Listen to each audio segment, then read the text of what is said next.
ಎಲ್ಲರಿಗೂ ನಮಸ್ಕಾರ ಮತ್ತು ಮೆಕ್ಯಾನಿಕಲ್ ಮೋಟಾರ್ ವೆಹಿಕಲ್ ನ ಈ ಮಾಡ್ಯೂಲ್ಗೆ ಸ್ವಾಗತ. ಇಂದಿನ ವಿಡಿಯೋದಲ್ಲಿ ಏರ್ ಕಾಂಪ್ರೆಸರ್, ಏರ್ ಟ್ಯಾಂಕ್ ಮತ್ತು ಸ್ಲ್ಯಾಗ್ ಅಡ್ಜಸ್ಟರ್ ಅನ್ನು ಪರೀಕ್ಷಿಸಲು ಮತ್ತು ಸರ್ವಿಸ್ ಮಾಡಲು ನಾವು ಕಲಿಯುತ್ತೇವೆ. ಈ ಪಾಠದ ಅಂತ್ಯದ ವೇಳೆಗೆ ನಾವು ಕಲಿಯುವುದೇನೆಂದರೆ ಏರ್ ಕಾಂಪ್ರೆಸರ್ ಅನ್ನು ಪರೀಕ್ಷಿಸಿ ಮತ್ತು ಸರ್ವಿಸ್ ಮಾಡುವುದು, ಏರ್ ಟ್ಯಾಂಕ್ ಅನ್ನು ಪರೀಕ್ಷಿಸಿ ಮತ್ತು ಸರ್ವಿಸ್ ಮಾಡುವುದು, ಸ್ಲ್ಯಾಗ್ ಹೊಂದಾಣಿಕೆಯನ್ನು ಪರೀಕ್ಷಿಸಿ ಮತ್ತು ಸೇವೆ ಮಾಡುವುದು. ಇದಕ್ಕಾಗಿ ನಾವು ಉಪಕರಣಗಳು ಮತ್ತು ವಸ್ತುಗಳನ್ನು ಸಂಗ್ರಹಿಸೋಣ. ತರಬೇತುದಾರರ ಟೂಲ್ ಕಿಟ್ 1, ಟಿ ಹ್ಯಾಂಡಲ್ ನೊಂದಿಗೆ socket spanner 1, vacuum assisted break system 1, work bench 1, wheel chalk 1, ಹತ್ತಿ ತ್ಯಾಜ್ಯ ಅಗತ್ಯವಿರುವಷ್ಟು, ಸೋಪ್ ಎಣ್ಣೆ ಅಗತ್ಯವಿರುವಷ್ಟು, hydraulic oil ಅಗತ್ಯವಿರುವಷ್ಟು. Air compressor service ನೊಂದಿಗೆ ಪ್ರಾರಂಭಿಸೋಣ. ಡಿಸ್ಮ್ಯಾಂಟಲಿಂಗ್. ವ್ಯವಸ್ಥೆಯಿಂದ ಗಾಳಿ ಮತ್ತು ತೈಲವನ್ನು ಬಿಡುಗಡೆ ಮಾಡಿ. ಕ್ಲ್ಯಾಂಪ್ ಮಾಡುವ ನಟ್ಗಳನ್ನು ತೆಗೆದುಹಾಕಿ ಮತ್ತು ದೇಹದಿಂದ ಕಾಂಪ್ರೆಸರ್ ಅನ್ನು ಹೊರತೆಗೆಯಿರಿ. ಡ್ರೈವ್ ಸಂಪರ್ಕಗಳು, ಸಿಲಿಂಡರ್ ಹೆಡ್, ವಾಲ್ ಮತ್ತು ಬೇಸ್ ಕವರ್ ಪ್ಲೇಟ್ ಅನ್ನು ತೆಗೆದುಹಾಕಿ.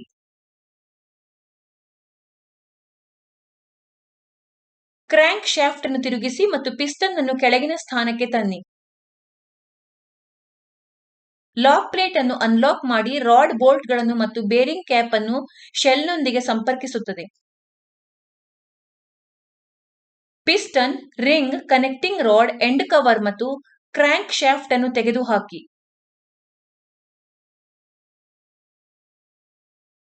ಇನ್ಸ್ಪೆಕ್ಷನ್. ಎಲ್ಲಾ ಭಾಗಗಳು ಮತ್ತು ತೈಲ ಮಾರ್ಗಗಳನ್ನು ಸ್ವಚ್ಛಗೊಳಿಸಿ. ಸಿಲಿಂಡರ್ ಬೋರ್ ಧರಿಸುವುದು, ಟೇಪರ್ ಮತ್ತು ಅಂಡಾಕಾರಕ್ಕಾಗಿ ಪರೀಕ್ಷಿಸಿ. ಪಿಸ್ಟನ್ ಗ್ರೂವ್ನಲ್ಲಿ ರಿಂಗ್ ಕ್ಲಿಯರೆನ್ಸ್ಗಾಗಿ ಪರಿಶೀಲಿಸಿ. ಸಂಪರ್ಕಿಸುವ ರಾಡ್ ಮತ್ತು ಕ್ರ್ಯಾಂಕ್ ಶಾಫ್ಟ್ ಬೇರಿಂಗ್ಗಳನ್ನು ಪರಿಶೀಲಿಸಿ. ರೀಡ್ ವಾಲ್ವ್ಗಳು, ಥ್ರಸ್ಟ್ ವಾಷರ್, ಪಿಸ್ಟನ್ ಮತ್ತು ಸಿಲಿಂಡರ್ ಹೆಡ್ ಅನ್ನು ಬಿರುಕುಗಳಿಗಾಗಿ ಪರೀಕ್ಷಿಸಿ.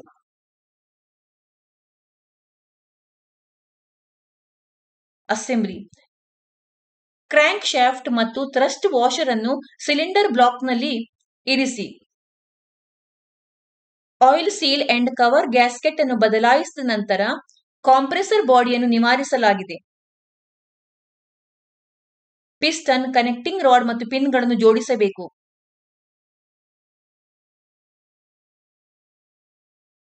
ಚಡಿಗಳ ಮೇಲೆ ಪಿಸ್ಟನ್ ರಿಂಗ್ ಅನ್ನು ಸರಿಪಡಿಸಿ. ರಿಂಗ್ ಗೈಡ್ ಬಳಸಿ ಪಿಸ್ಟನ್ ಮತ್ತು ಕನೆಕ್ಟಿಂಗ್ ರಾಡ್ ಅನ್ನು ಸಿಲಿಂಡರ್ಗೆ ಸೇರಿಸಿ.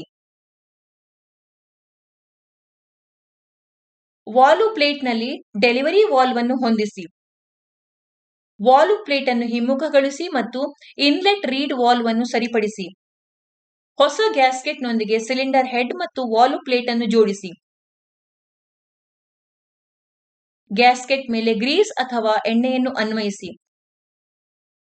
ಫಾಸ್ಟ್ನರ್ಗಳನ್ನು ಬಳಸಿಕೊಂಡು ಸಿಲಿಂಡರ್ ಹೆಡ್ ಅನ್ನು ಹೊಂದಿಸಿ.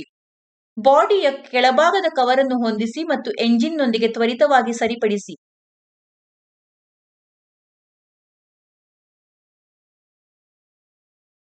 ಏರ್ ಟ್ಯಾಂಕ್ನ ತಪಾಸಣೆ ಮತ್ತು ಸರ್ವಿಸ್.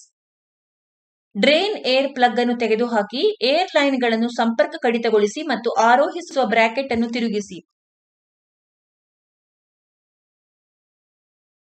ಸುರಕ್ಷತಾ ಕವಾಟದ ದೇಹ, ಸರ್ಕ್ಲಿಪ್ ಮತ್ತು ಉಳಿಸಿಕೊಳ್ಳುವ ಪ್ಲೇಟ್ ಅನ್ನು ತಿರುಗಿಸಿ.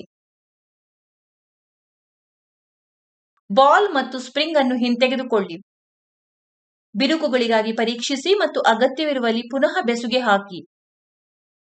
ವಾಲ್ವ್ ಬಾಡಿ ಮತ್ತು ಸ್ಪ್ರಿಂಗ್ನಲ್ಲಿ ಬಾಲ್ ಸೀಲಿಂಗ್ ಅನ್ನು ಪರಿಶೀಲಿಸಿ, ಹಾನಿಯಾಗಿದ್ದರೆ ಬದಲಾಯಿಸಿ. ಬಾಲ್ ಸ್ಪ್ರಿಂಗ್ ಮತ್ತು ವಾಷರ್ ಅನ್ನು ಸರ್ಕ್ಲಿಪ್ ಬಳಸಿ ವಾಲ್ವ್ನ ಬಾಡಿಯಲ್ಲಿ ಇರಿಸಿ. ಸೇಫ್ಟಿ ವಾಲ್ವ್ ಅನ್ನು ಜೋಡಿಸಿ. ಡ್ರೇನ್ ಪ್ಲಗ್ ಅನ್ನು ವಾಷರ್ ಮೂಲಕ ಸರಿಪಡಿಸಿ.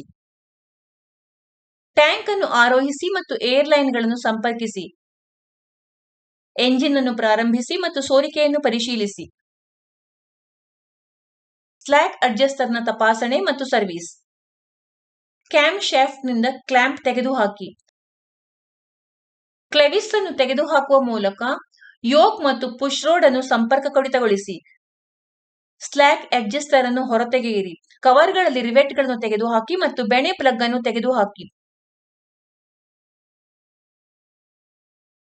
Worm shaft lock, spring, worm shaft, worm ಮತ್ತು ಗೇರ್ ಅನ್ನು ತೆಗೆದುಹಾಕಿ. ಬಿರುಕುಗಳಿಗಾಗಿ ದೇಹವನ್ನು ಸ್ವಚ್ಛಗೊಳಿಸಿ ಮತ್ತು ಪರೀಕ್ಷಿಸಿ. ಯೋಕ್ ಪ್ಲೇ ಅನ್ನು ಪರಿಶೀಲಿಸಿ ಮತ್ತು ಜಾಸ್ತಿ ಆಗಿದ್ದರೆ ಬುಷ್ ಅನ್ನು ಬದಲಾಯಿಸಿ. ವರ್ಮ್ ಗೇರ್ ಕಾರ್ಯನಿರ್ವಹಿಸುವ ದೇಹದ ಒಳಭಾಗವು ಬರ್ಗಳಿಂದ ಮುಕ್ತವಾಗಿದೆ ಎಂದು ಖಚಿತಪಡಿಸಿಕೊಳ್ಳಿ. ಯಾವುದೇ ಹಾನಿಗಾಗಿ ವರ್ಮ್ ಗೇರ್, ವರ್ಮ್ ಶಾಫ್ಟ್ ಮತ್ತು ವರ್ಮ್ ಲಾಕ್ ಅನ್ನು ಪರಿಶೀಲಿಸಿ. ಸ್ಲ್ಯಾಕ್ ಅಡ್ಜಸ್ಟರ್ನಲ್ಲಿ ವರ್ಮ್ ಗೇರ್ ಅನ್ನು ಇರಿಸಿ. ಬೆಣೆಯಾಕಾರದ ಪ್ಲಗ್ ಅನ್ನು ಹೊಂದಿಸಿ ಮತ್ತು ನಿಪ್ಪಲ್ಗಳನ್ನು ಹೊಸದರೊಂದಿಗೆ ಲೂಬ್ರಿಕೇಟ್ ಮಾಡಿ. ಅಂತಿಮವಾಗಿ ದೇಹದ ಎರಡೂ ತುದಿಗಳಲ್ಲಿ ಕವರ್ ಅನ್ನು ರಿವೆಟ್ ಮಾಡಿ. ಈ ಪಾಠದಲ್ಲಿ ನಾವು ಕಲಿತಿರುವುದೇನೆಂದರೆ ಏರ್ ಕಾಂಪ್ರೆಸರ್ ಅನ್ನು ಪರೀಕ್ಷಿಸಿ ಮತ್ತು ಸರ್ವಿಸ್ ಮಾಡುವುದು, ಏರ್ ಟ್ಯಾಂಕ್ ಅನ್ನು ಪರೀಕ್ಷಿಸಿ ಮತ್ತು ಸರ್ವಿಸ್ ಮಾಡುವುದು, ಸ್ಲ್ಯಾಕ್ ಹೊಂದಾಣಿಕೆಯನ್ನು ಪರೀಕ್ಷಿಸಿ ಮತ್ತು ಸರ್ವಿಸ್ ಮಾಡುವುದು. ಈ ಅಧಿವೇಶನದ ಬಗ್ಗೆ ನಿಮಗೆ ಸ್ಪಷ್ಟವಾದ ತಿಳುವಳಿಕೆ ಇದೆ ಎಂದು ಭಾವಿಸುತ್ತೇವೆ. ಎಲ್ಲರಿಗೂ ಧನ್ಯವಾದಗಳು ಮತ್ತು ಮುಂದಿನ ವಿಡಿಯೋದಲ್ಲಿ ನಿಮ್ಮನ್ನು ಭೇಟಿ ಮಾಡುತ್ತೇವೆ.